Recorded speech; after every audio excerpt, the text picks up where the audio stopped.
پخوا په یو کلي کې یو تجار اوسېده چې سیاف نومېده. نوموړي به په خره باندې مالونه د یوې سیمې نه بلې سیمې ته وړل. له ورځو نه یوه ورځ یې په خپل خره مالګه بار کړه او د بلې سیمې په لور یې حرکت پیل کړ.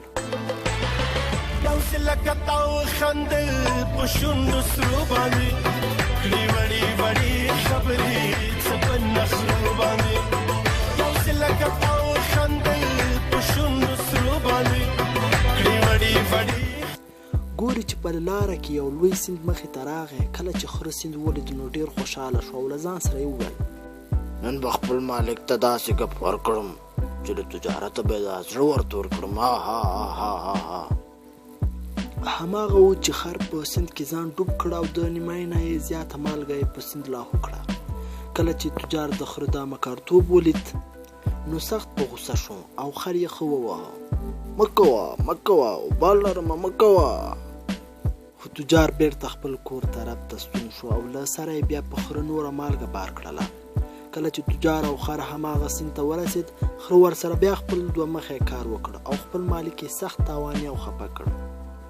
تجار بیا خر وواهه خو بالاخره تجار لاړ د کلي ملک ته او ملک ورته داسې وویل وروره ستا خر مکار او دوه مخی شوی غواړي چې تا ته سخت تاوانونه در ورسوي. ته دا وار د غره په شا مالوچ بار کړه نورې سیل وکړه.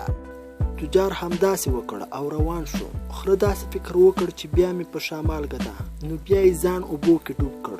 کله چې له اوبو راووتلو نو مالوچ خود رانده شوی و او سخت بد حالت کې و او مالک ته یې توبې ویستلې. توبه خیر د مالوچ لرې کړی بیا نه کومه توبه. ته همداسې ښایي څوک چې دوکه کوي همدا به یې انجام وي. اوس ځان ټینګ که ورته چې له سیره څو پخېږي. ملک صاحب خر مې توبه وویستله ډېر خوشحاله دی. اوس هغه ښه مست دی راځه چې تا ته پرې چکر درکړم.